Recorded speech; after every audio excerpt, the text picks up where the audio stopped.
Music, dance, theater. It's time to take a seat on the aisle with Tom Alvarez. Hear from performers, producers, presenters, and creators who enrich our lives in the performing arts. Who's on stage? Here is Tom Alvarez to introduce you. Welcome to my friend Stephen McCoy. It's just great to have you on the podcast again. So how are you this morning? Yeah, it's my second time. I'm doing great, and excited to be here too. Well, we talked a little bit about what we were going to cover today, and you and I have been friends for a long time, so we've shared a lot of great history. For those who didn't hear the previous show that I referred to, let me open by telling them a bit about that particular podcast. Stephen, when did it air? I can't remember. When? Maybe a year ago, I think. Yeah, about a year ago. I wanted to do a show about artists in recovery, meaning artists who at one time or another were substance addicts, and that includes me and you as well. We'll get into that in a minute. So I had you on, and Mickey Matthew Dicus and Kevin Kerr. Mickey's an actress, Kevin is an actor, director, and he runs a theater. And you are executive director of the Indianapolis Men's Chorus. But you and I met, 15 years ago approximately? So, yeah, I just figured out the math today. I'll have 17 years in August. We met soon after 17 I got years sober. of recovery. So we've known each other for a long time. Respecting the traditions of the 12-step group we were in, that's where we met. We met in a 12-step group and bonded. We had so much in common, the arts in particular. We did drag together.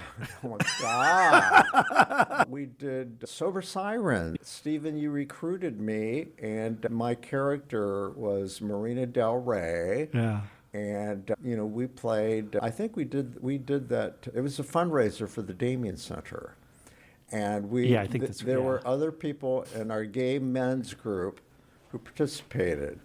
And I just remember how much fun it was. And one year you did Broadway Babies. You had Shirley Temple curls. I looked like a Catholic schoolgirl. I didn't quite get my makeup right. But yeah, that just reminds me of and you were probably the same way, Tom. I mean, I just love those Judy Garland, Mickey Rooney shows where they just got up and did a show. So this felt like that, right? Yeah. Like putting together something like that. I treated it as a job. I mean, I'm a professional. I could tell you, though, that I pulled out all the stops, and this is a fun story because it's my show. I can tell it. You remember the first year we did it, I wore this stunning gown, this gold lame coat with all these ruffles. I was just so proud to go around town bragging about the fact that my costumes were courtesy of the Indianapolis Symphony Orchestra. Because I had interviewed Jack Everly, the Pops director. Oh, I need a dress. I interviewed Jack and Ty, the executive producer. Now, these are you can't get more big time than they are. They've been doing this successful pop series and Yuletide every year for 30 years. Mm-hmm. I mean, they both have all these incredible show business connections, and here we are. I did this great interview with them at the end of it. I said, I'm doing drag soon, and I really need an outfit. I was kind of fishing, actually, but they said, Tom, we'll take care of you. We'll put you in touch with our assistant, and they did. And I went to this warehouse on the south side where they keep all of their props for Yuletide, plus all the costumes. And I always tell people it's like for a drag artist, it's like King Tut's tomb. And so I went in there and I picked out dresses, jewelry, accessories, and oh my God. I mean, they've got a lot of bugle beads. So the gown I wore had been worn by, Maureen McGovern, who had been a host in Yuletide one year. And it fit me like a glove. And it was fabulous. So I've actually met her a couple times. She was back in town at a pop show, and I so much wanted to tell her that I wore the dress, but I didn't want her to be offended because who wore it better? Right. So anyway, that's my story. And of course, you produced the whole thing. I will always be grateful to you. You let it slip one time, and I was so honored because I wasn't even thinking in those terms. One day you called me a mentor. You've far surpassed me, my friend, but I knew we had a lot in common. Let's talk about what we have Sure. in common besides the recovery. By the way, for those who didn't hear that show, you can go back and listen to it. It's archived on my website. Just scroll and you'll find it or type it in. I think there's a search on the All Indiana Podcast Network. So I think it's just called Artists in Recovery. But let's go over a little bit about what we talked about. What was the gist of the show? So I got sober in 2008. For me, I can go back a little bit, right? I'll go back a lot, actually. We have an hour. When I was a kid, I started realizing I was gay probably in kindergarten. I was developing my friendship crushes on other guys, but I really knew that I was gay, and it was very apparent when I turned 11 or 12. And that was really difficult back then, right? It was definitely not anything that I felt okay with sharing with anybody, even my family, those people that loved me. The messaging was, this is something wrong, this is something you need to hide. I also had girlfriends in that time period, which is amazing to me. Those were short-lived girlfriends, but there were a few in there, and those were very anxiety-producing experiences. I was different, and I felt different in the core of me. I felt like there was nobody else that was like me in this world at all.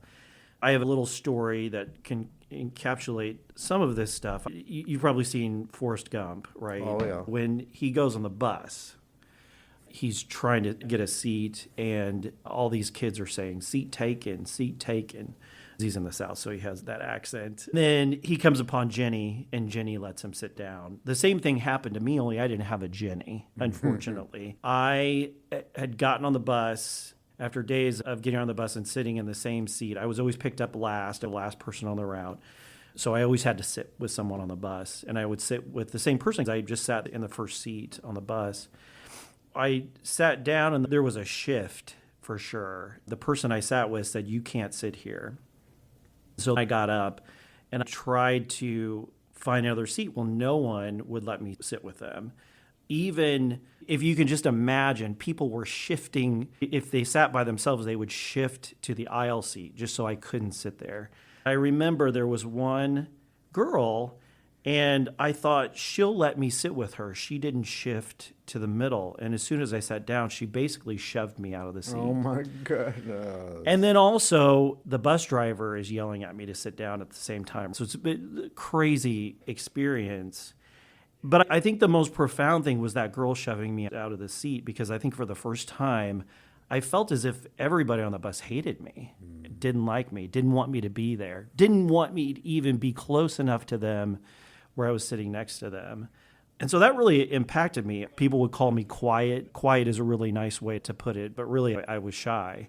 And this didn't help that situation. I still go into rooms today at 50 years old. I'll go into a room full of people, and my first thought is, nobody in this room wants to talk to me. I'm 77, and I go through the You same say the same thing? I focus on something across the room, and I just head in that direction. I mean, that's not uncommon with our artists' Right. shyness, and that's why they choose to be in the public eye. Right. It's a Yes. dichotomy, right? It's really odd. The saving grace of all of that is that I have a family that loves me. I could feel the love from them. I was just so fortunate in life to have a great mom and dad and two brothers and a sister, a great family that supported me. I didn't feel comfortable in coming out to them, so they didn't know the fullness of myself. I could definitely feel the love. I So think I met your mother one time, didn't I? It seems to me I must have, because, okay. But it might have been. I think the IMC did a cabaret show that I sang in. The thing I remember Yeah. the most is that she played the accordion. I was so intrigued with that, because you learned how to play the accordion, too. I did a little bit, You know how to play a right, yeah. good polka, right? You speak. Yeah, and for I don't those know folks, why that is so campy. For those Sing a folks little that don't bar, know, lady, Spain, I adore you. You should definitely look it up on Spotify, because it is a great song. It's yeah, a great very rendition there. kind of music that you would hear on Lawrence Welk. It's a little cliche for the accordion, for Yeah. sure. Back in the day, when my mom was a child, accordions were a very, very popular instrument. Accordion lessons were de rigueur for a lot of people Yeah. in the 50s. There are pictures of my mom in accordion marching bands, if you can believe that. Huge ensembles, accordion ensembles. The only song she could play was Lady of Spain. So that was it after all of those years. She would bring it out once a year at Christmas time. And you were so close to her. When did your mom pass? In 2017, Still grieve her? every day, Yeah. for sure. Feel her About presence in your life?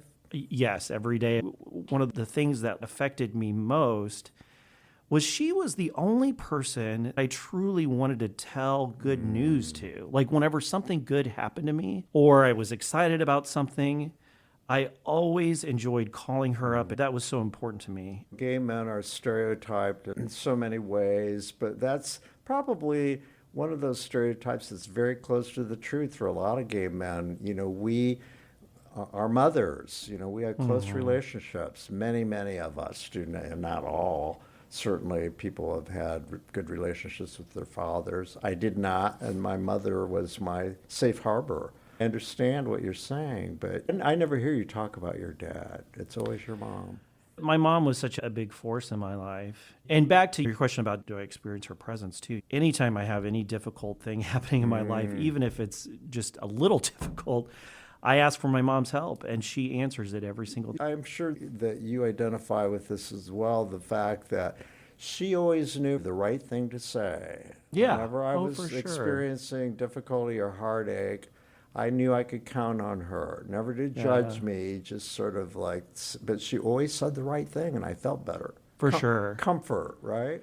Yeah, for sure. And she definitely was my biggest comforter. And she was probably also your biggest cheerleader. Yeah. Oh my gosh. Yeah. I was definitely a mama's boy. I would say I was her favorite. I think my siblings would agree with that too. And I bet you they were just like hated you when you were a kid. No. Oh, Steve gets everything he wants. But, you know, I also just watched her walk through so many things. I have a brother that passed away. Yeah. He was 28 and I was 18.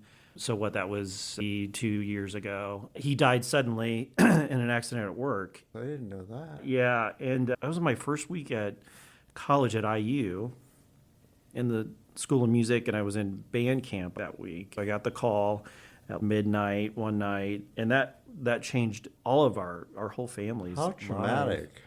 Yeah, and for my mom, you know, she's passed away. She told me never to share this, so I think I can share it now that she's passed away. She's probably okay Bless her heart, up there. yeah. But, you know, after that happened, she was saving pills because she was thinking about ending her life, right, because of that. And you know, that was so, you know, incredible to watch her walk through that.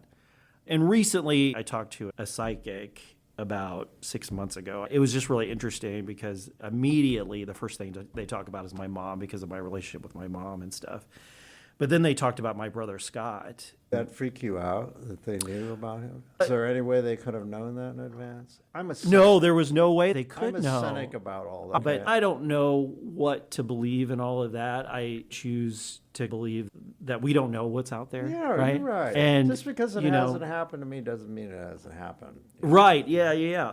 But it's just so. And for me, the good that came out of that was the psychic basically said, "Hey, listen, your brother's getting a little jealous because you're talking to your mom every day, and he said he wants you to talk to him too because he's here to support you as well, and he loves you as well, and because he died so many years ago, helped me connect with my brother and grieve his death a little bit more."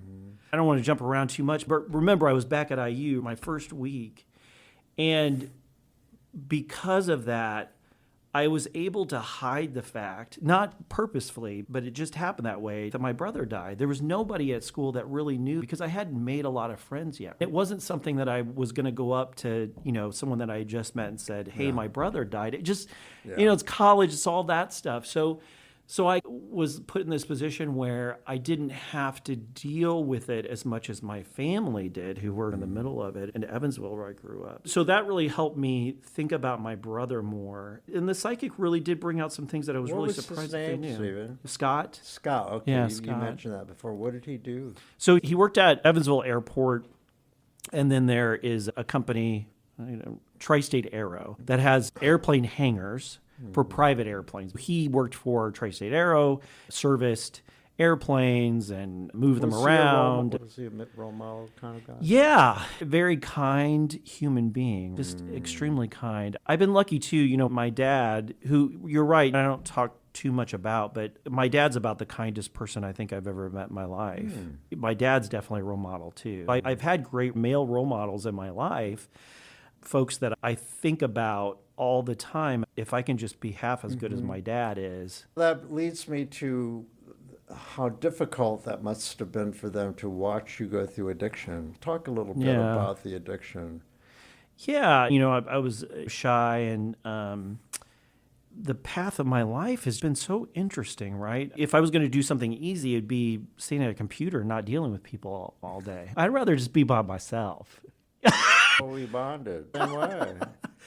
But my life has not gone that way. At least you not have a relationship. Right. We'll get into that later. Back in 2005, I go through college, and I actually dated somebody that was in recovery for 3 of the years I was in college. I knew about recovery. I may have had a drinking problem then, but I wasn't drinking too much. You're a college student. Everybody did what you did. And really, it wasn't that bad. I was a band nerd, right? I could count the number of times that I was drunk on my hand probably in my whole years of college. Did you drink because you were shy and to loosen up? Yeah, that right. Fuel. Right. It was Liquid the magic courage. elixir for me. Yeah. I had for all those years struggled every conversation. I would rehearse multiple times. If a person asked this question, I'd have this answer prepared. If they asked this question, I have A, B, C, which honestly has helped me in life because I love solving problems. And it's great to have that sort of brain where you can think through all that stuff. But it is exhausting. It is horrible. And alcohol solved that problem. I didn't have that problem anymore when I drank. I could talk to anybody about anything. Again, we have so much in common, and I think that's why we clicked from the very beginning, because I drank as well to overcome my shyness and social awkwardness. It was it's still painful for me to small talk. I just hate it. I despise it. And now I'm like on television, have a podcast, but it's different. It's performing. You have to always be you have to be in performance when you have that issue, right? You have to learn how to navigate socially with people. You always have to be performing. But what I found out through this podcast, Stephen, is if you listen to people, everyone has a story. All you need to do is ask them, tell me about yourself. Oh, you said you were from Evansville? What was Evansville like? And then the floodgates open. It's a very simple thing I've learned about small talk. You can get past the weather if you ask them about you. Do you agree? Oh, yeah. About themselves. Oh, yeah.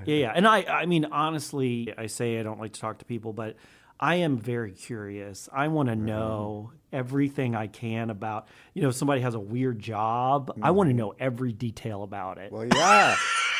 We haven't even touched upon fundraising. You better know how to get to know people, because it's about developing relationships, right? And I love that. The other thing that helps me too now when I'm on the other side of all that is I think recently I've thought more about OCD, and I have a psychiatrist that I see, actually. We've talked a little bit about this, but I think more about OCD, and I think in my brain, I can totally understand what that is, because I obsess about those negative messages in my brain, right? Old tapes. And so that's really something that has helped me out so much is finding the way to quiet those messages. Are you an overthinker as well? For sure.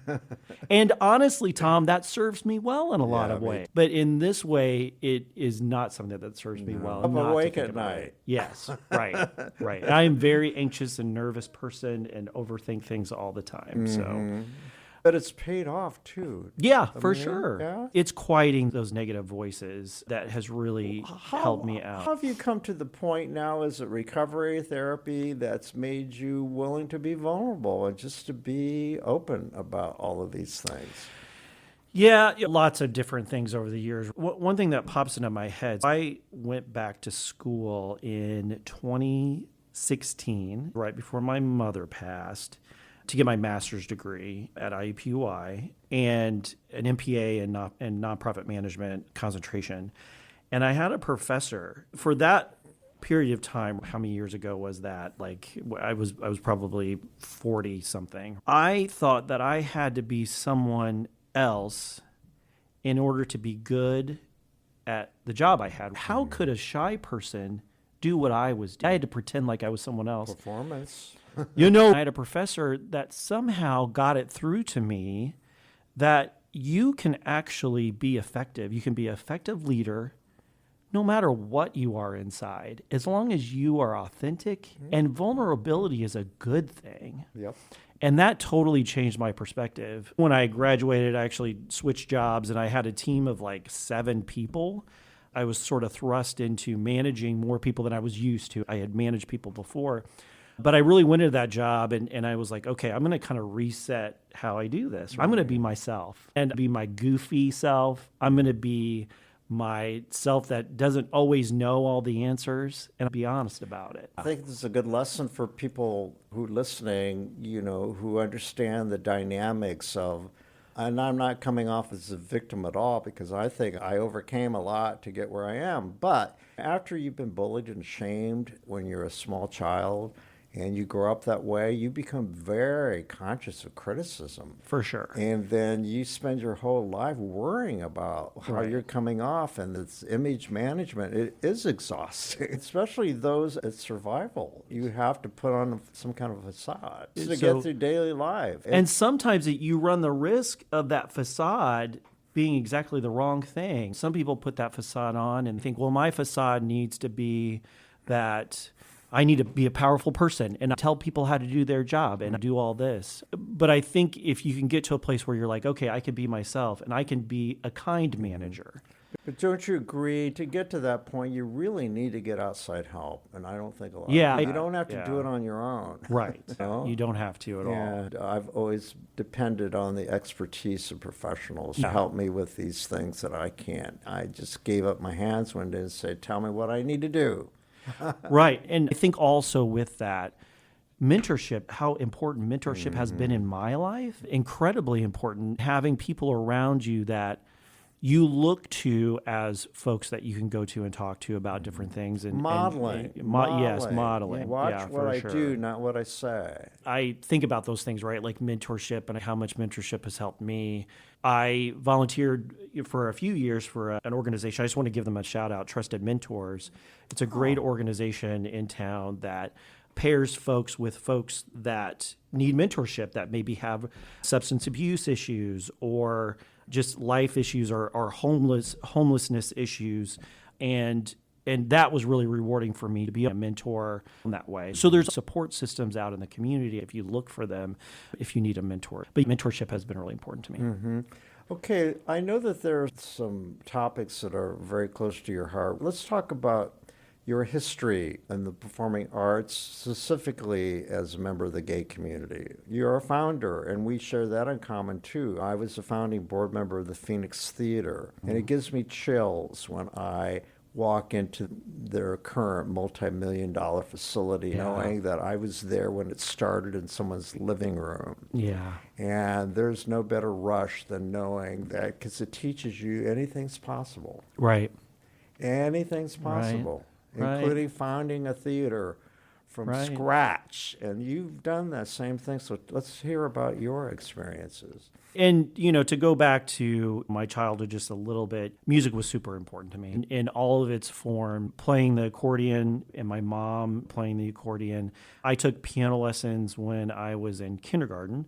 And then for some reason, I stopped taking lessons, but I continued to play. I loved playing the piano. I would play the piano every day. So creating music was important. I listened to old records that my parents had, those Reader's Digest records, 8-track tapes that my siblings had. Did you listen to Broadway musicals? Yeah. Oh my gosh. Yes. Yes. Yeah. Yeah. For sure. God, you're so gay. Jeez. No, I know. And I really do feel like that's something that I brought to my mom, a little gift I gave her in my life. She didn't listen to musicals. She wasn't into that until I got to the age. And then she fell in love with Wicked. We actually saw Wicked on Broadway, a really good memory that I had with her as well. With Dinah? Yes. Kristen? Yeah. It was really nuts. It was Providence because we didn't have tickets and went up to the box office like 20 minutes before the show started. They just happened to have 4 tickets. And they were great tickets, like 6th row tickets. So it was, things like that. I just think the universe is out there. Well, that's in recovery. We call that a gotcha. Yes, right, exactly. And being with my mom in New York City brings back great memories. She loved New York City. Loved it. So I wined and dined my mom several times. Went out to fancy restaurants. Yeah, that's a wonderful experience, right? Exactly. That quality time. Yeah, for sure. One of my favorite memories is we got in a taxi cab, and the driver was from Cuba and had just moved to New York City. It was so cool to watch her talk to this person from a different country. Her world was being opened right in front of my eyes because Evansville didn't have a lot of diversity. It was great to see that as well. Music was important. The creation of it. I was in band. I was in choir. I was in every single musical activity that I could possibly be in at a time when I was being bullied and all that stuff. So it was very important to me. And then when I went to IU, became a music teacher for a couple of years and taught. I was an okay music teacher, but I wasn't great. So I got out of that. Why do you say that? I think if I could have baked a few more years, I might have been okay. But the trauma from middle school was so great that those negative voices in my head were so difficult. It was exhausting. Today, I think I could probably go in there and do a really good job. But back then, it was just really tough. So I started working for Music for All, Bands of America. They do high school marching band events throughout the country. I was an event manager for them. And around that time, also, I was on the Indy Pride board. And this is where my drinking got worse because I was having to interact on a daily basis with so many different people. We were working on the parade for Pride that year. I think this was 2005. And it was right when the parade was starting to grow. Now it's 2 hours long. Back then it was maybe 15 minutes, I think. Just had a few floats. And the president of Indy Pride, Gary Brackett, I was talking to him and I said, how can you have a parade without a marching band? And he said, why don't you start one? I thought, okay, that sounds fun. There happened to be another person, Shelley Snyder, who was also interested. So we met up and it was history. It's amazing how all those things happen. If we hold it, they'll come. Yeah. And, it was the right time and place. There were so many people out there that were interested and needed it. Yeah, think of all the gay kids out there, over years who like you, took refuge in music and found their peeps. And they could be nerds, misfits, and they found it in band culture. And I love that you say band culture because it is. A lot of those music directors are gay. Right. No, right. And to, and I think that has been sort of the thrust of my life if I look back at the last 50 years. And the point being that art saves lives. It does. See, and that's so true. I've worked for some organizations that save lives, and it's very apparent that they do. But I also like to say there's a kid in that choir that you're keeping alive because they have a sense of community because of this that's here. Right. They have purpose. Right. Because music, and I don't think we all exactly understand the power of music and how powerful it is, but it's not just about entertainment. It helps build community. It helps us figure out answers to big questions that we don't have the answer to. It helps us talk about things that are uncomfortable. I believe it's very spiritual. It feeds the soul and it contributes to one's emotional, mental well-being. It's been demonstrated time and time again in my life. Everybody can participate. That's the thing about it right now with all of the divisiveness. Because I'm a reviewer, I'm in the concert hall and the theater all the time, so that helps me keep my temperament straight because I'm constantly immersed with this beauty and art.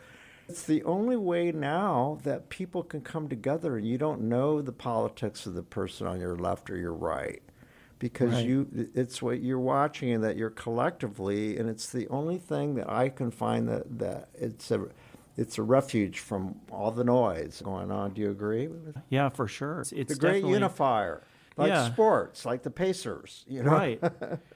I think that we all want at least the people that are in my bubble, we all just want to feel something, right? We all want to connect. We all want to feel joy. And it's not always easy to feel that in where we are Not right when you're now. barraged with information like we have at our disposal right now. It's overwhelming. I think we can probably all agree that there's an increased level of divisiveness right now around all of us. And social media is probably an issue of that. So I think anything that can bring people together is a good thing. And that's what the band did for sure. And it continues to do. And it just celebrated 20 years back. They just had their 20th anniversary concert. What goes through your mind when you see them marching? Like, did you go to the Pride a couple weeks ago? Yeah. How does it feel to this day to see that? I'm proud for sure. Grateful to have been part of it. Was it hard to let go? Yeah, oh yeah, it is. And I think I'm so happy that I got to experience that part too. Now, I'm executive director of the Indianapolis Men's Chorus, and we just celebrated 35 years, and we invited the founders back, and I've been talking to them a lot, the founders of the IMC. I can kind of understand how they feel about changes that have been made over the years. It's difficult, and the thing that I always say is, I'm not there anymore. I had my time there to direct the organization or to help it. Now other people take over that piece of it. But I have to say this, though. It's not that difficult because it's a wonderful organization. If I could have imagined any better future for the Pride of Indy Bands than what it is today, I couldn't have imagined it. Let me ask you a question. Why was there only the Pride Band in the parade? Is it hard to attract other gay bands? Like, they used to participate in Cincinnati and other places.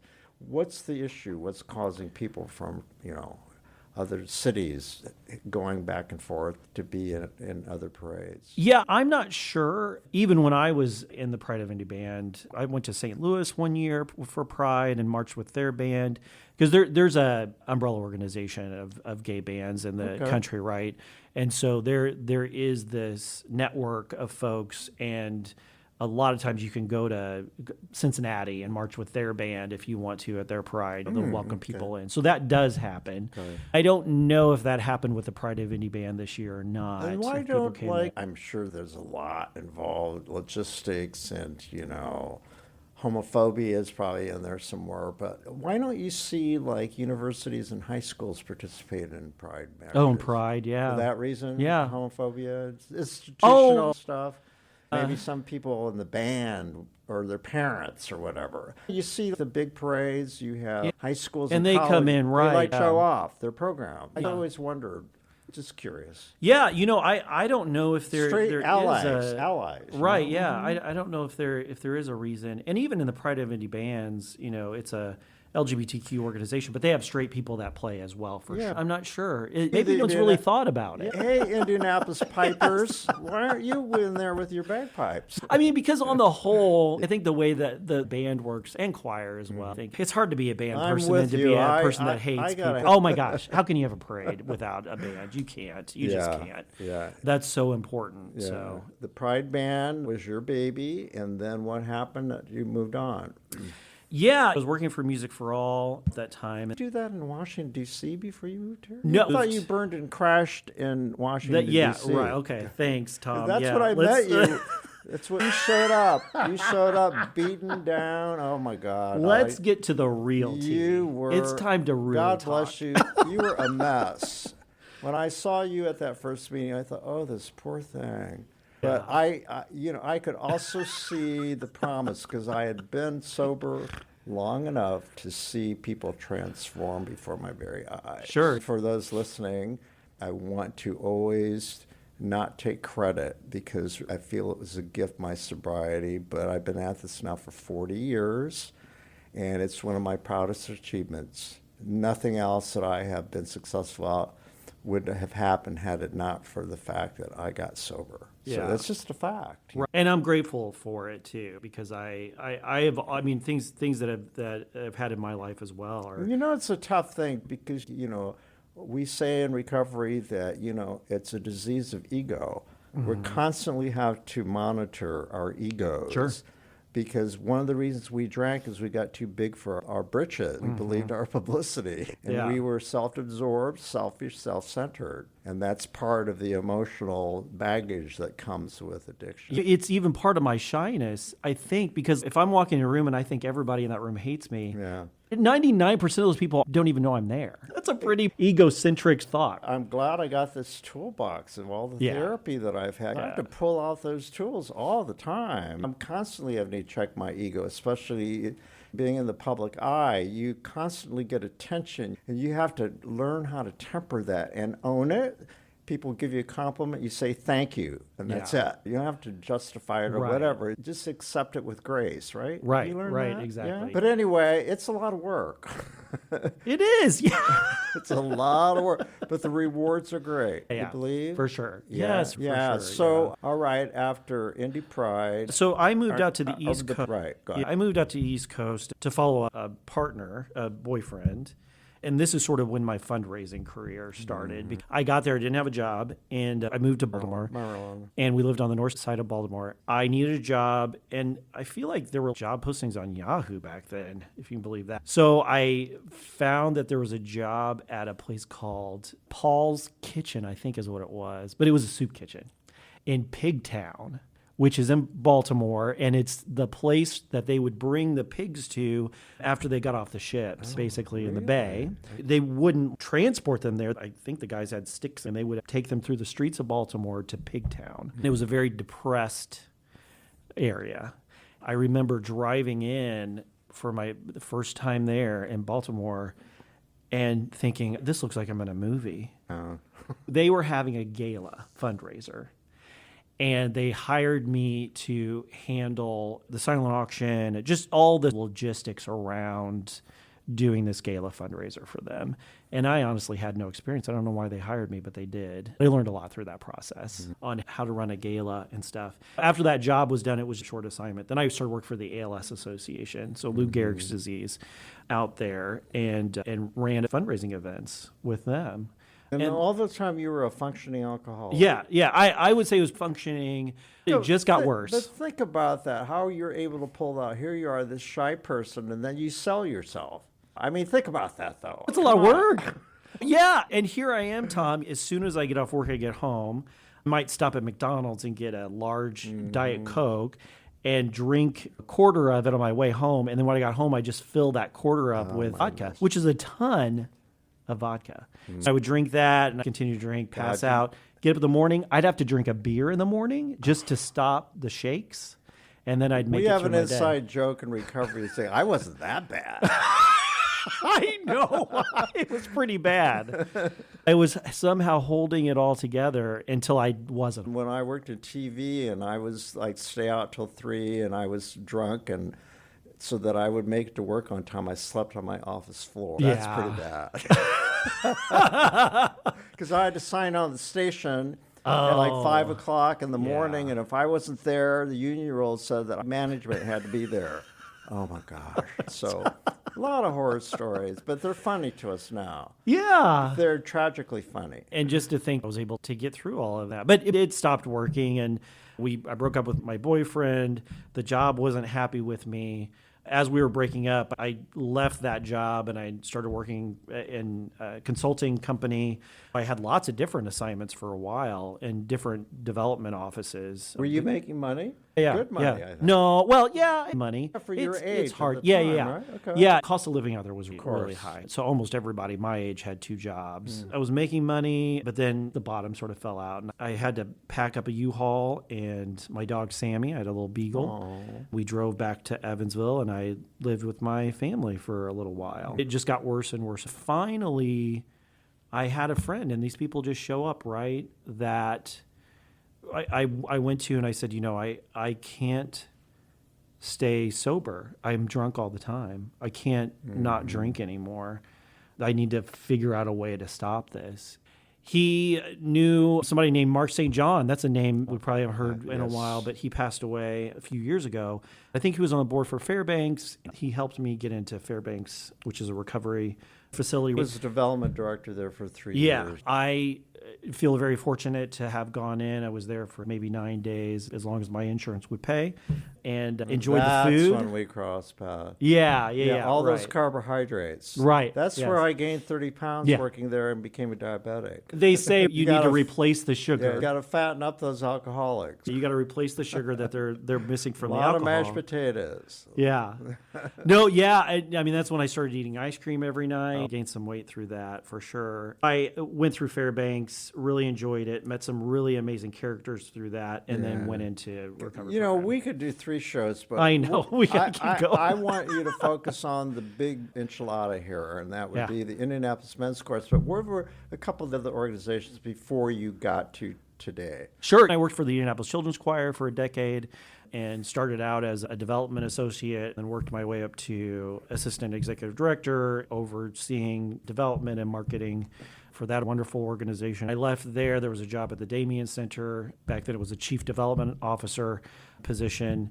And so I went to the Damien Center at a time when it was maybe a $6 million organization. I was there for 5 years, helped raise money for the new building that just opened up. And That must give you chills when you go down Washington Street and see that big old building there, a brand new building, knowing that you helped raise money for it. yeah, well, yeah, I feel really, really proud about that.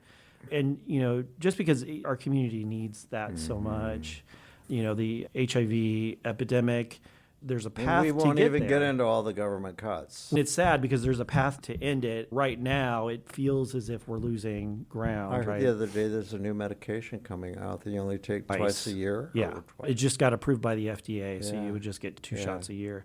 When I left that organization, it was a $30 million organization. So that's quite a bit of growth, right? It was And great yet to also you, experience that you growth. went through imposter syndrome. You told me this the other day. Oh my gosh, yes.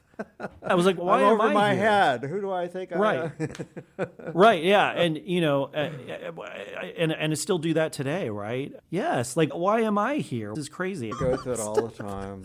You're not alone. The Indianapolis Men's Chorus, they were in their 33rd year, and I had been in the Indianapolis Men's Chorus. I had served on the board, was the chair of the board for a couple of years, loved the Indianapolis Men's Chorus, and they were in a position finally to hire an executive director for the first time. It was a really tough decision to leave the Damien Center, but I really love And IMC, so. another reason our friendship is as strong as it is, because for those listening, you know, I can't help but add that, you know, I came in the chorus the second year of its operation, and I was a member for 6 years. It literally changed my life. Yeah. As a gay man coming out to family and friends, standing shoulder to shoulder with gay men, singing classical music. I mean, Right. whoever would have ever imagined. And I remember I just came across a picture on Facebook. You know, Facebook throws these memories. It was a picture of me in the men's chorus standing on the steps of the War Memorial, Sure. one Pride event. And the TV cameras were there at Channel 6 when I worked there, and I was terrified. I thought, oh my gosh, this is going to be on our news, on television. yeah. And that, you know, it was a pivotal moment because everything, I had no more secrets. Yeah. Felt good. I think I know what picture you're talking about. That was 1992. We had on our Pride yellow shirt. Yeah, that was 1992. One of my best memories. It ever. had just moved to the War Memorial, or to the University Park that year. In 1991, the Pride Festival was actually on the Circle. Yeah. The chorus got up, or they were on the sidelines waiting to come up onto the Circle steps. There were protesters with baseball bats. Yeah, I was there. You remember? okay? Yeah. They were handing out sunglasses in case the TV cameras came. Oh gosh, amazing. Stephen, it's now embedded in history, but it seems to me that that story is becoming more and more embellished. Before Is you it? know. I'm sorry, the protester did not storm the stage with the bats. It just didn't happen. The cops were really good about keeping them Okay, good. away. But Good, it's a good. great story. I don't want to diminish the story. But that's not the way it happened because I was there. Well, but the men's chorus did stand up, sing the course they national did. anthem, And that disperse the crowd that, for sure. I think, talk about shaming. I think that's what shamed those stupid protesters, because they like somehow realized, this is ours too. This song, right? The national anthem is and ours as well. how was that to recreate that the other day? It was great. So we at the Pride Festival. This is the first time it's returned to the circle in all those years. 34 years or whatever. And we got the opportunity to sing the national anthem. It was so nice to do that. I was able to talk to some folks that were singing at that time in the chorus, and so they were able to join us too and be part of that. All of my fellow compatriots in the chorus see each other around. I'm so proud of what you've done. Let's give Greg Sanders a major shout out here. Yeah. And your boss. Was he your boss, technically? No, the board no. colleague. And Greg and I have been friends for many years. We met in 2011, and when I joined the IMC, I really appreciated his rehearsal technique. He's great in front of the chorus. He runs a really efficient rehearsal, as I discovered over the years. He truly is a genius. I don't throw around words like brilliant, but he's one of them. Yeah. I mean, just I've never seen somebody so natural, extemporaneous on stage. I mean, the words just flow. He's a teacher, too. He's such a great presence on stage. Yeah. Oh, both of you are when you're up there together. It's just like, you could take your act on the road. Well, it's easy for me. He's my best friend, so he's my best friend up there, and we'll talk. And again, as a reviewer, I've been covering his whole body of work. He is also the vocal director for the Indianapolis Symphony Orchestra. Right. He teaches music at Center Grove. So anyway, that you make a formidable team, and so talk about the growth of the men's chorus since you've been on board in 2 years. Yeah, and I think the men's chorus over the 35 years has had ups and downs. They have definitely been on an up trajectory over the past 10 years, probably more than that. The artistic product has been great, but what's been lacking is resources, right? And general operational, organizational things as well, and that's structure. That's where you come in with all your experience. In fundraising, I went to fundraising school, and they teach you about the so-called elevator speech. You only got an elevator ride with a donor. What do you tell them about your organizations? Give me your elevator speech about the men's chorus. I think about that, but it changes all the time because I think the organization and how I think about it changes all the time, you got the president of Chase Bank in the elevator with you. You're alone, and you're going to the top floor. You got a minute. Sure. We are a LGBTQ, chorus in Indianapolis that welcomes everybody, as long as they can sing in the tenor and bass range. We have almost 100 singers in the group, which is amazing to me. I think the most important thing for us is that we not only have an amazing artistic product, and the joy that I get just from sitting in the audience is amazing. A lot of the singers are trained. Many have gone to music school. Many of them are teachers. Some of them have master's degrees. Some are band directors, music directors. They are incredibly talented, and it's not easy to get into that group. You have to audition, and the auditions are strenuous, aren't they? Or stringent. Well, they're not. Yeah, they're not too bad. Greg works with Broadway stars for the Pops. Right. Yeah. His standards are pretty high. We want to keep those standards high for sure, but also we are about connection and creating a safe community. And where you've people can taken come it together. from singers who stand like I did back in the day in their tuxedos with their binders. In place, a little choreography with your hands and your arms. But now you got a full-scale chorus of, these guys could be on Broadway right now. Right, exactly, yeah. And every concert has a theme and is well thought out. Many of them have scripts, are well connected, and have a story. And that's why I stress that Greg's ties with the ISO. No one has that in the choral community. Doesn't have his expertise and experience. Right. Yeah, exactly. Greg and I talk on a daily basis, and we never say the words can't or just don't come up because we believe we can do anything.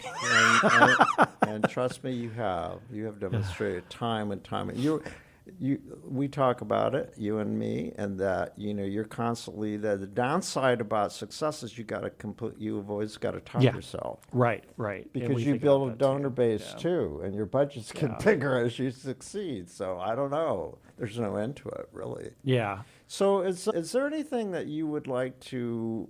Do you have any kind of message you'd like to give to the community? How can we close this out? Yeah, I think for me, support art in this city, right? If you are struggling with what is going on in this world, go see a show or be part of something. Indianapolis truly does have a diverse and wonderful art scene. I would love for you to come to an IMC show if you haven't. Become mainstream. You're seeing kids and families. Yeah, right. Because that was our goal as a gay community, to become accepted. For us, I think that some people, when I talk to people I haven't really met before, but they've come to shows, a lot of times I get the sense that people sort of covet us in a way. Mm-hmm. They think, I know this secret about this great group in town. Mm-hmm. One of the best compliments I've ever gotten, I got at Greenwood Pride. I was working a booth there 2 weeks ago. Someone came up and they said, I want to tell you about the first time that I experienced the IMC. I have a friend, and anytime someone is getting a divorce in our friend group, she takes that person to an IMC show. She doesn't tell them what they're going to see. She just says it's a choir. And when they get there, she says, when you're done with this show, you're going to feel a lot better. Oh. And this lady said, I was that person this last year, and I felt a lot better after I saw your show. What I want to tell people is you don't have to go through a divorce to come and see the IMC. You can come any reason. And, we're going to be gay on stage for sure. And I really hope, and I think it's true, that people feel when they're in the audience that they're part of our family too. And you and I have talked about this. There will come a day that we don't have to, not that we're not proud of it and embrace it, that we don't have to, the word gay is not going to come up. You're just great artists. Right. Yeah. At the end of the day, that's truly what it is. You're not a gay chorus. You're a chorus of singers and artists. But also, just to add to that, we're a group of artists that are a family. Yes. And you probably see that come across, right? Absolutely. There's 100 guys up there supporting each other. Fellowship. Right. Right. Exactly. There's a tone that's unmistakable for most choruses such as yours. And considering our baggage that we've gone through, there's nothing more satisfying to know about how we have not allowed our trauma to define us. Right. That we've overcome, we're not victims. Right. And that we've turned lemons into lemonade. If right. You will. So it's been great having you on. It's like, gosh. It's a lot of secrets. I wore Maureen McGovern's dress, and I have a picture of me in that, and people tell me I look like Elizabeth Taylor. It's one of my proudest accomplishments. The image of you in that dress is emblazoned in my brain. I'll never get that out. Okay, well, it's been great having you. And what should people look forward to? What's the website? IndianapolisMen'sCourse.org, and our next, we're at Fringe, so I encourage everybody to go to Fringe Fringe. Again. We are doing Fringe. We're going back to Fringe.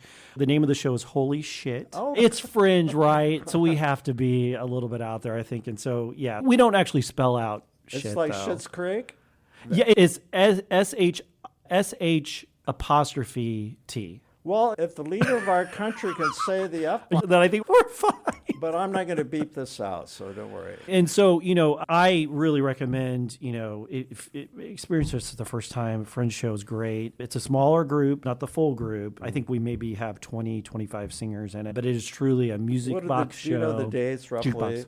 The dates of the Fringe? It is August 15th is our first performance, and our last performance is on August 24th. And you've got all the info about the new season on your website. Yeah, we will. Yep. Okay. Yep. And we'll have the holiday show, which is our annual holiday show.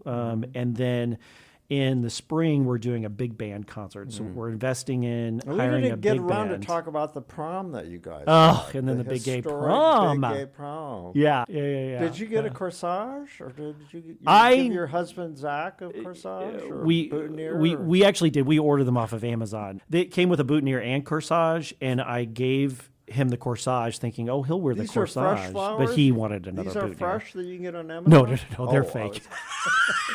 What were they, gardenias, like Billie Holiday? Some sort of dried, sort of flower looking. Oh, this is just today been just a big old gay podcast. Yes. That's okay. Well, listeners, I hope you had fun. And Stephen, again, thank you so much for your friendship, for your loyalty, and all the contributions you've made to our community. Well, thank you. And with that, I'll see you soon. See you soon. Our thanks go out to our media sponsor, Urban Times. Urban Times is a monthly news magazine which serves as the official newsletter for 15 Indianapolis neighborhoods, offering news about development, arts and entertainment, and from the business community. Thank you for joining me on the aisle. Please subscribe to my podcast, and if you want to hear previous episodes, find them on the All Indiana Podcast Network, or listen to them wherever you get your podcasts. This is Tom Alvarez. Who will take center stage on the podcast next? Your seat on the aisle with Tom Alvarez awaits. Follow Tom on Facebook, Instagram, Twitter, and TikTok, and make sure to visit tomalvarez.studio. Watch Tom every other Thursday on Lifestyle Live on Wish TV, and make sure to listen every week here on the All Indiana Podcast Network.